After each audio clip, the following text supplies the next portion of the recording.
Join Kids Hat family.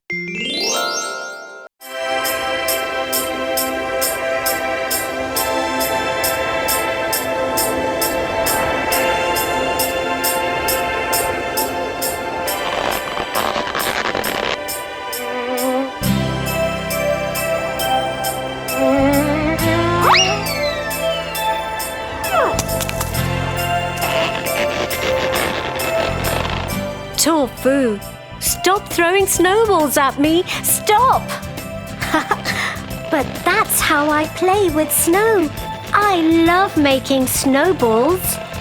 Tofu, it's 5 days to Christmas. Come, I'll help you make a snowman. No, we made a snowman last Christmas also. Harry will be upset then, Tofu. Don't you want Harry the snowman to be happy? Harry? The snowman? Who is he? I'll tell you Harry's story if you help me make a big, lovely snowman. Okay, Tia. Tell me the story and let's start making Harry also.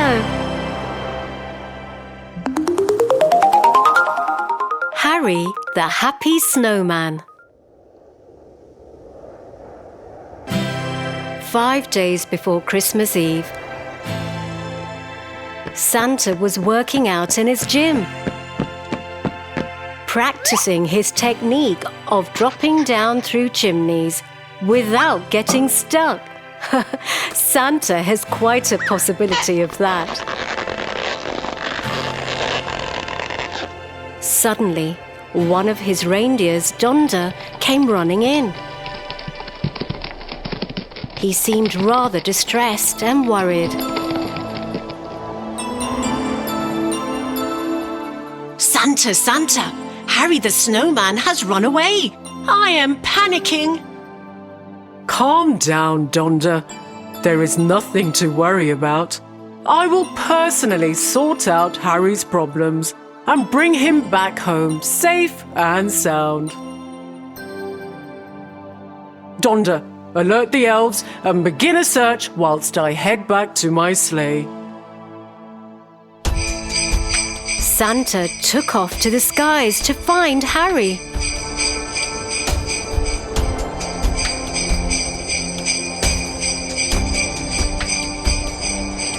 One place, as he looked down, he saw Harry alone in the snow, heading away from Santa's village.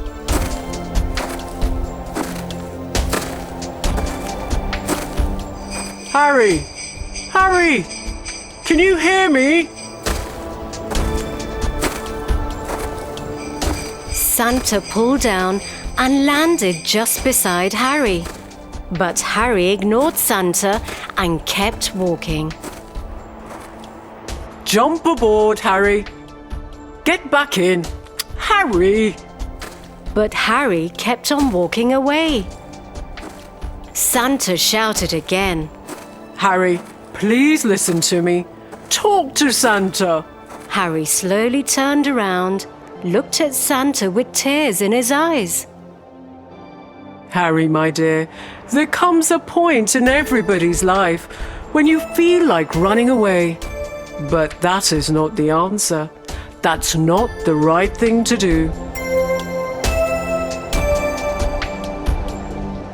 Please tell Santa your problems. Harry looked at Santa and broke down. No one ever listens to me. No one has time for me. Why me? I am just a stupid, worthless snowman. Nobody loves me.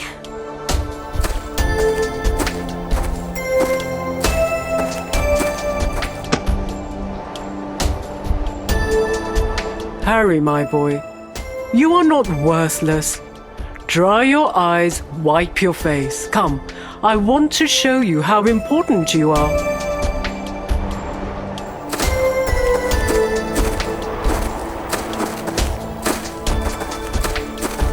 Jump aboard, Harry. Ho, ho, ho.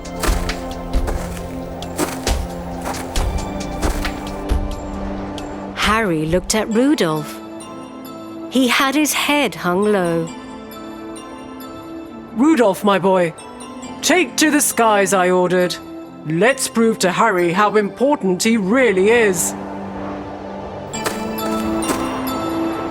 And off we go, ho, ho, ho.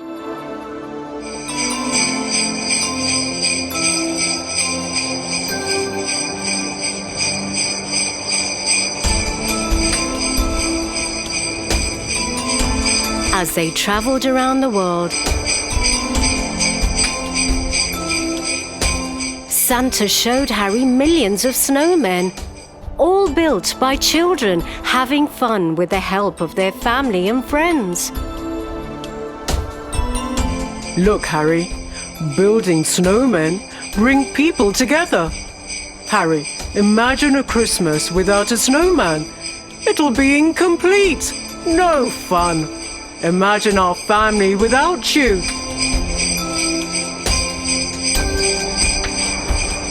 Rudolph, take us home. I command. Let's go. While the mood changed in the sleigh and everybody was happy, they approached the North Pole. Look, Harry. They looked down from the sleigh and could see written in the snow in huge letters, "Welcome home, Harry.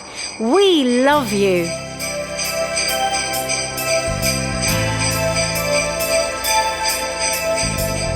Everybody from Santa's village was there too to welcome Harry back home. This made Harry so happy. Everyone clapped for Santa. Harry could have made a big mistake by running away. But that is not the answer. Just talk to someone and you'll find the ones who have time for you and who truly care. Merry Christmas! Merry Christmas, Tia. Merry Christmas, Harry. We all love you. Always be happy. Now go inside and get some carrots. Let's give Harry a big nose. Let me call all my friends to play and tell them to make more snowman. More friends for Harry.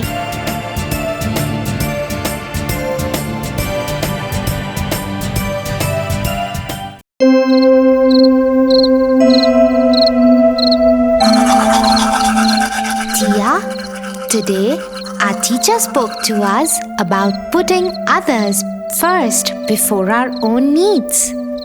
That's very nice. Tell me something, Tia. Even if it makes them unhappy, do people put others before their own needs? Some people who have a really nice heart do. I remember the story of the happy prince. Do you want to hear it, Tofu? Yes.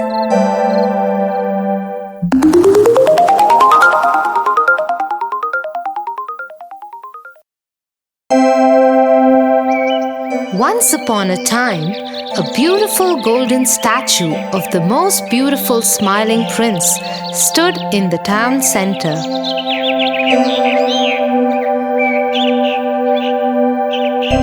It was covered with gold leaves and had eyes made of blue sapphire. It had a huge red ruby on the hilt of its sword.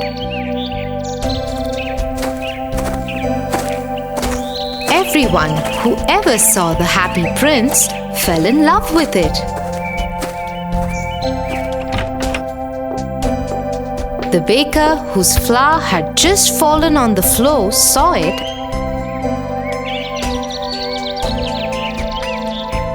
and said, "Oh, happy prince, I wish I could always be happy like him. From now on, I will."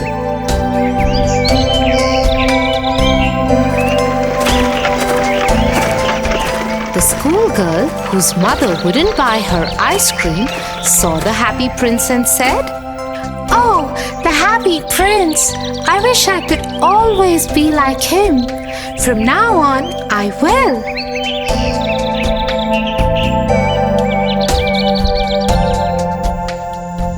At the same time, in the forest near the city, a swallow asked his new bride, My love, all our friends have left for Egypt for the winters. There, they will see the Pharaoh's palace and bask in the sun in the royal gardens. They will enjoy many fruits and berries of different kinds. We must join them there. But his bride just nodded her head to say no. We will come back after the winters. You must let go of your attachment with this home and dwelling. Bride again nods no. You are being foolish, my new bride, but I must go. My friends wait for me. And so the swallow flies away. After a whole day of flying, he is halfway through the happy prince's city and then begins to feel tired. I think I will rest the night here and start again for Egypt tomorrow. This golden statue is very beautiful. I will rest between his feet. Just as the swallow was about to sleep, a large drop of water fell on him. What? Where did this come from? The sky is clear. Just as the swallow was getting ready to sleep again, another large drop of water fell on him. When he looked up, he saw that the prince was crying.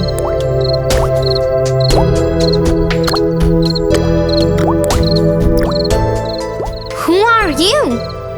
I am the happy prince. Why are you crying then? I lived in the city palace once. I was always happy. I had no reason to be sad because I knew my people were happy too.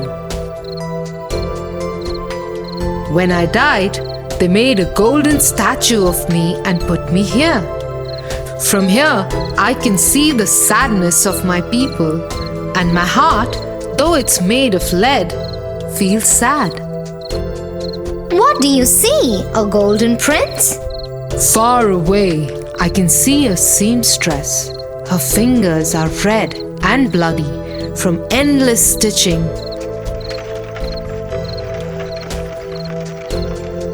Next to her, on a bed, is a little boy. He is sick with fever and is crying out for oranges. But the seamstress doesn't have anything other than river water to give him. Oh, swallow, take the ruby from my sword and give it to her. No, I have to go to Egypt. I cannot stay. And if I go to the seamstress's house, I won't be able to reach Egypt. Please, swallow, the child is very thirsty. Well, okay. I will go. So the swallow took the ruby from the hilt of the prince's sword and flew to the seamstress's house. By the time he got there, the tired seamstress had fallen asleep on her working table. So the swallow kept the ruby on the table. Then he flew around the sick boy's bed, flapping his wings.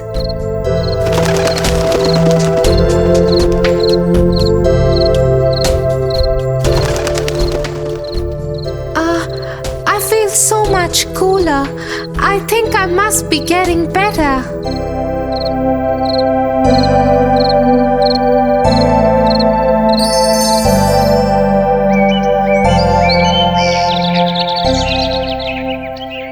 By the time the swallow returned, it was the next night.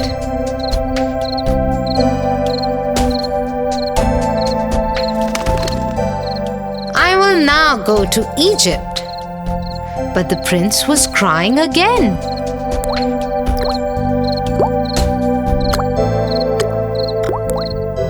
I can see a hard-working man filled with despair. He is a writer and must finish his next play soon, but he's tired because he has no food to eat. Won't you stay another night and help that man? Okay, one night it is. Should I take another ruby to him? Alas, I have no ruby to give him now, but my eyes are made of sapphire. Take one of my eyes. No, I cannot do that. But I order you to do so. And so the swallow plucked out the prince's eye and flew away to the writer's house.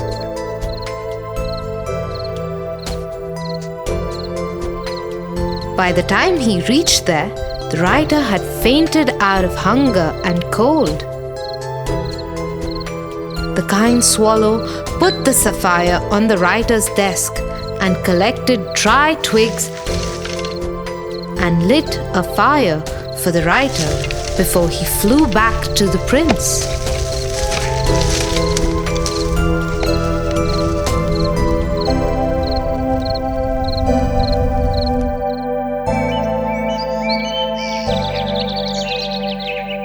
When he returned to the prince, it was the next night again.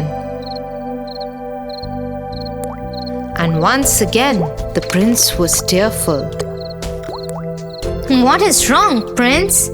In the square, I can see a match girl crying. All her matches have fallen into the gutter and got spoiled. No one will buy them now.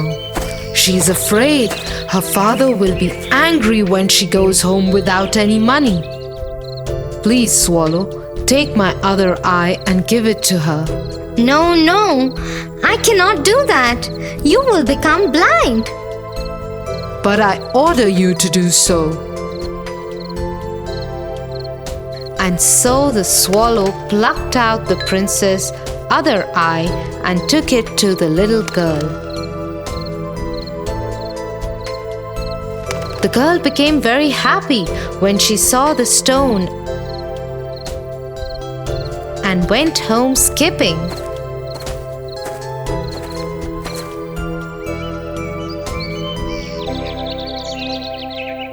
The swallow returned to the prince.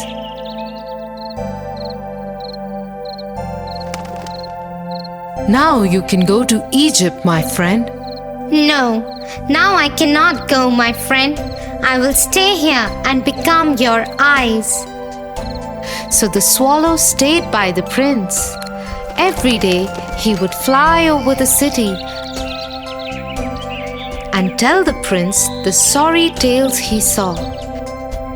The prince would then tell the swallow to pluck out a gold leaf from his body and give it to the poor people of his city. Soon there were no leaves left on the body of the prince. All that was left was his cold gray body. It kept getting colder as the winters kept setting in and the weather kept getting chillier. The swallow knew that he will not survive the season much longer. My friend, it is time for me to go. Finally, you're going to Egypt. Not Egypt, but towards death. Isn't it like sleep after all? But before I go, can I kiss you? I will once again be sad without you. Kiss me before you go. And so the frail swallow kissed the prince and fell at his feet dead. Suddenly, there was a loud sound like a crack. It was the sound of breaking of the prince's lead heart. In the morning, the mayor of the city crossed the statue. What an ugly statue! And it has a dead bird at its feet too. break it down immediately and put up my statue instead.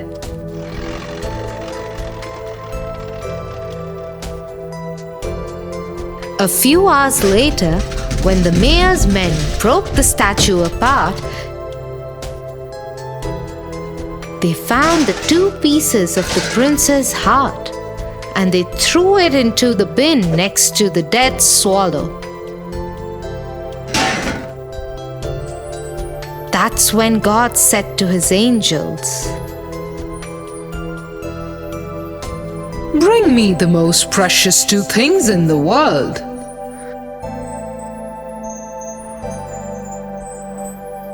And they took the dead swallow and the prince's broken heart to God.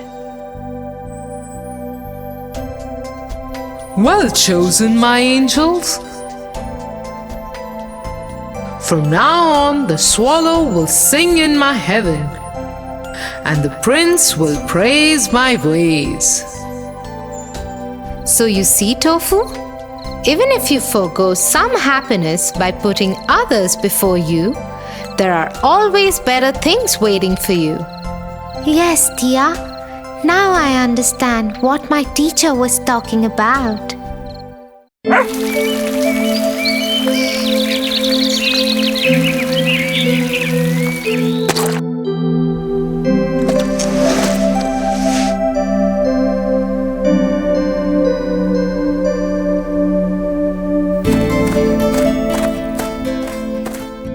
Hi, Tia.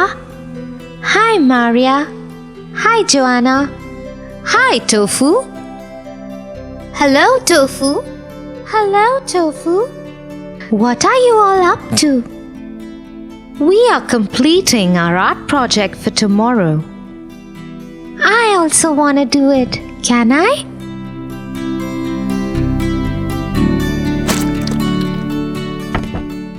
Wait, Tofu. Why? All I want to do is add my prince also. I'll follow your pattern. I'm sorry, Tofu, but there's no place on this one. Can I give you another sheet to do this? It's okay if you don't want me to be a part of the fun, Tia.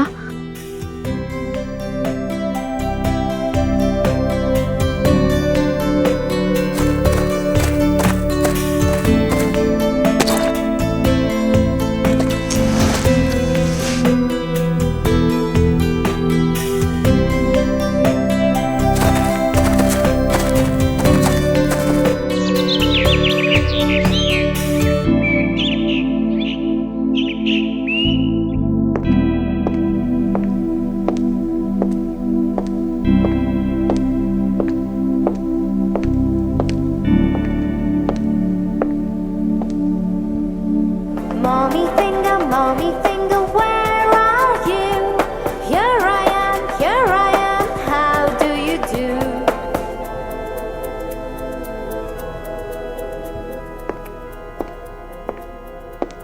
Hey, Tofu! Oh, now you have time for me? Well, actually, I had a story for you. It's about a lost mitten.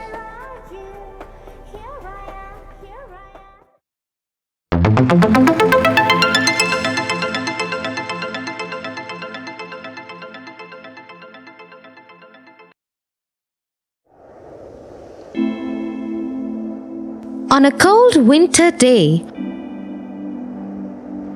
when the entire forest was covered in a white blanket of snow, a kind mole came upon a warm mitten.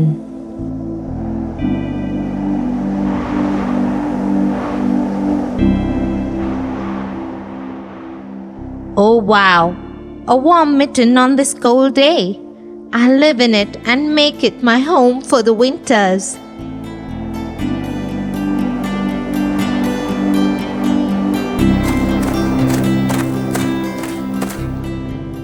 Just as the mole was making himself comfortable in his new house,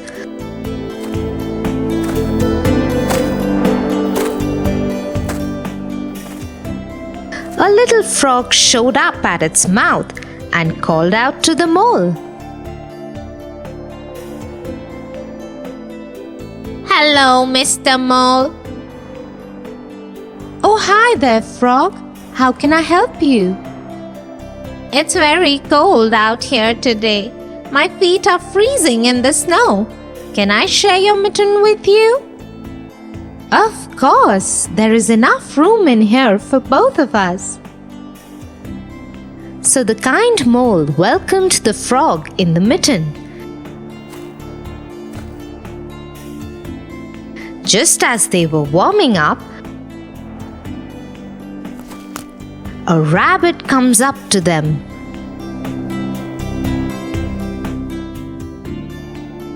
Hello, friends. It is really cold out here. My tail is freezing. Please give me some space in the mitten. Of course. Come in, come in. The rabbit was very happy for the generosity, and he got into the mitten with the mole and the frog.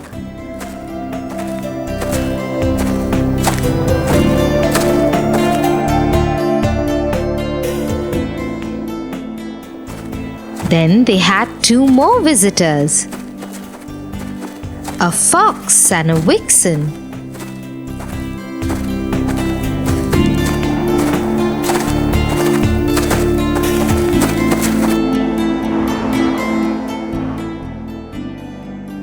It's so cold today. My snout is freezing. I feel like I am breathing ice. Can we please get some shelter in the mitten? We're already 3 in here. It'll be a little tight, but sure, come in. We will manage somehow. Thankful, the fox and the vixen squeezed themselves into the mitten. But there was just no space for anyone to move. Sometimes the rabbit would step on the frog's foot, and sometimes the mole stepped on the fox's tail. As they all struggled, a bear came along.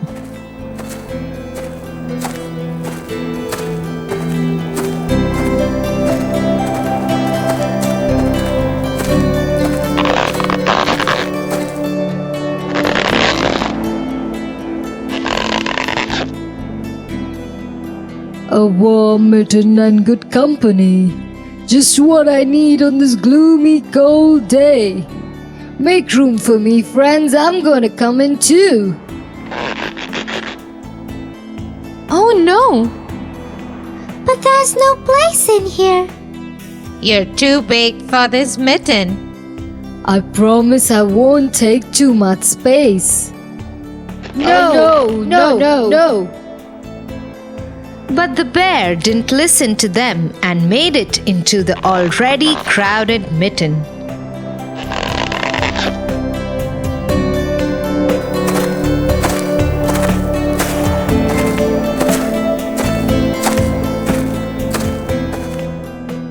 The animals had no choice now but to stick their heads out of its mouth,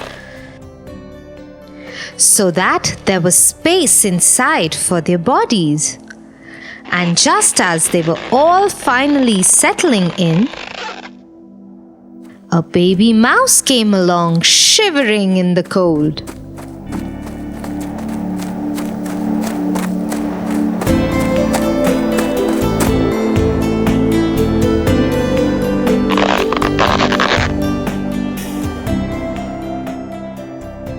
Everyone, you all look so warm in there. It's so cold here.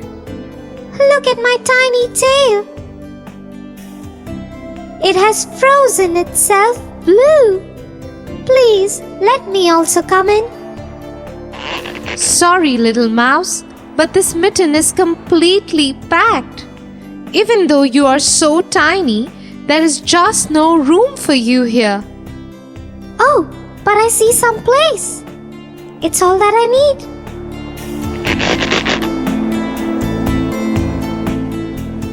The little mouse dashed towards the mitten, and before anyone could say anything, he climbed onto the bear's nose and sat there.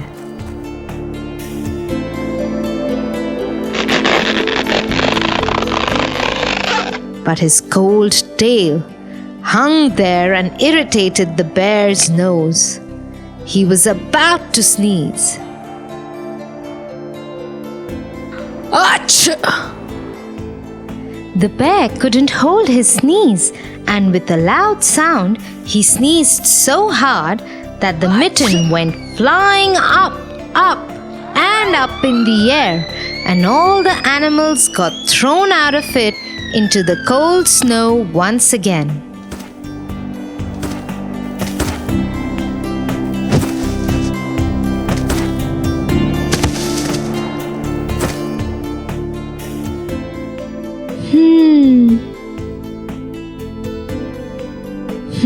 What, Tofu? I was going to be the bear in your mitten. Yes, and you would have sent it flying into the air.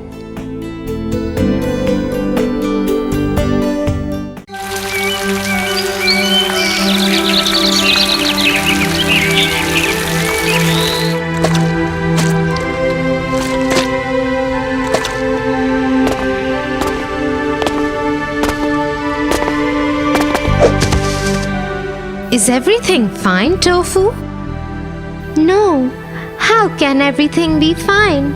We were in the gym class when Josh and his friends came to me and started making fun of me. They made fun of you? Why?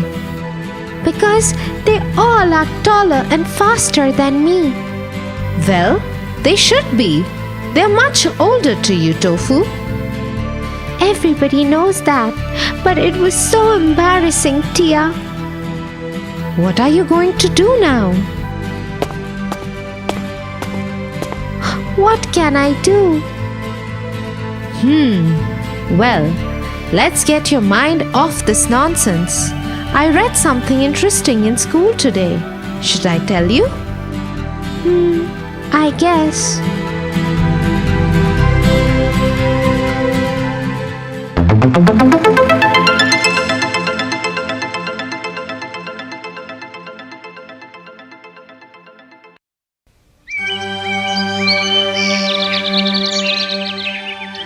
One day, a horse saw a snail in the meadow.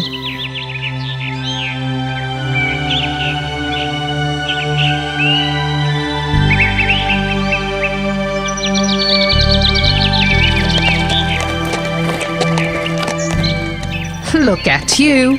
You are so slow.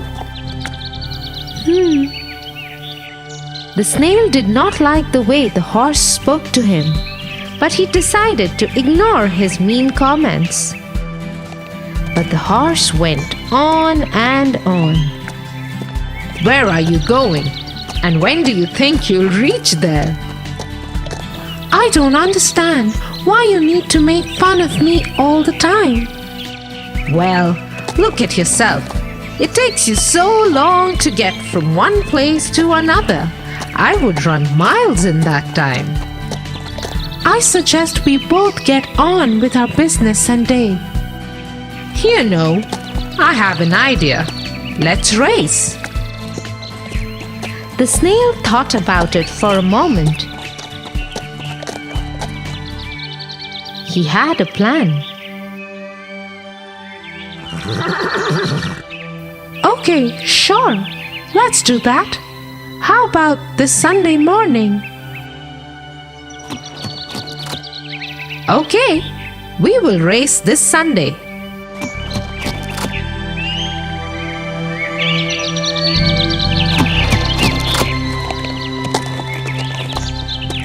After the horse had left,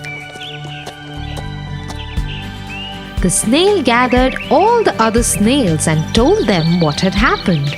He also told them his plans. Everybody agreed, and when Sunday came, they met very early in the morning.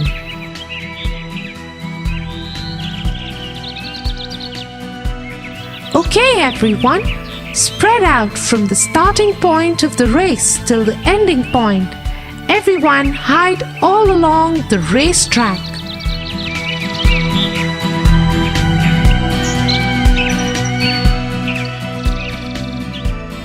And so the snails spread out.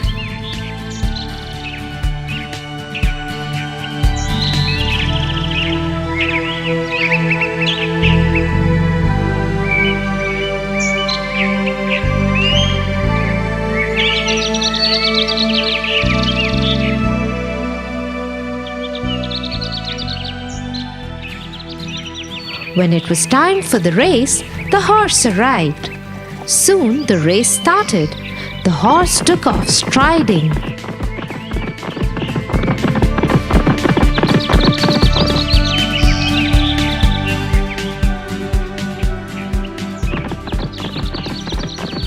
After a while, he looked down and he was surprised to see the snail right in front of him.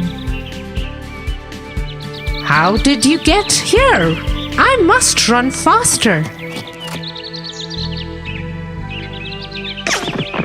And so the horse started running.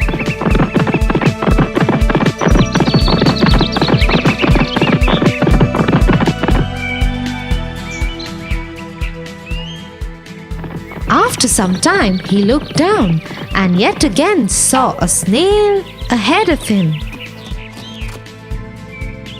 How is this possible? How can you be ahead of me? I will run even faster. The horse started running even faster.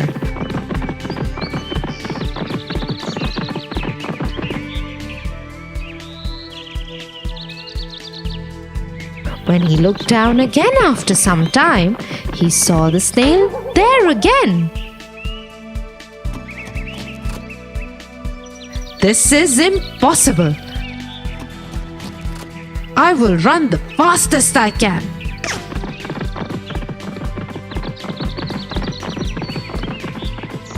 Now the horse took off as fast as he could.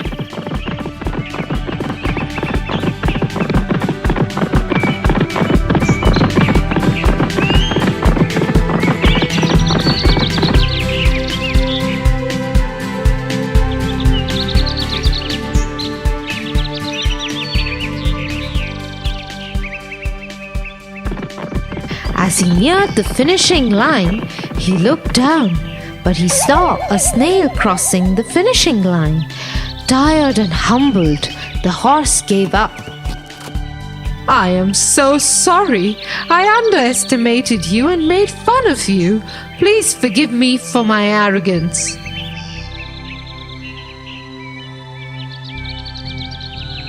All the snails who had hidden along the racecourse and fooled the horse into believing that they were the same snail that he was racing heard this and laughed quietly from their hiding spots.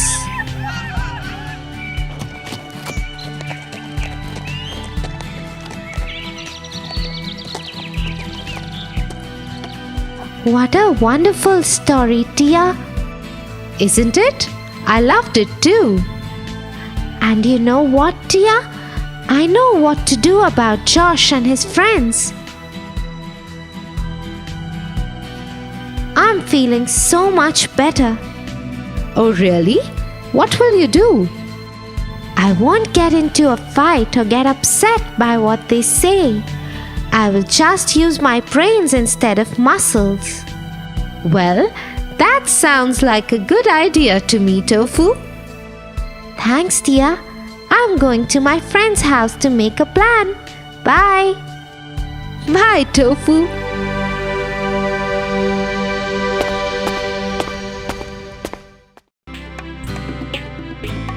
For your favorite rhymes, stories, and more, join Kids Hut family. Subscribe here.